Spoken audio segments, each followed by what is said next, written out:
2075ஆம் ஆண்டு பூமியின் காற்று பறவைகளுக்கு விஷமாகிவிட்டது. பாட்டி அஞ்சலி ஒரு கண்ணாடி கூண்டு பண்ணையில் தன் ரோபோ கோழி CH7 உடன் வாழ்ந்தாள். ஒரு நாள் CH7 ஒரு வெள்ளி நிற முட்டையை போட்டது. அது நீல ஒளி வெளிப்படுத்தியது. சிஸ்டம் பக்கானதா என்று அவள் கேட்டாள். முட்டை மிதந்தது. அதன் சுற்றில் டேட்டா குறிகள் மிதந்தன.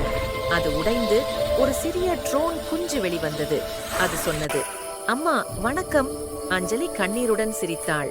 அந்த ட்ரோன் குஞ்சு பல சிறிய ட்ரோன்களை உருவாக்கியது. அவை காற்றை சுத்தப்படுத்தி பயிர்களை வளர்த்து இரவுகளில் மின்சாரம் போல லலபை பாடின. விஞ்ஞானிகள் வந்தனர்.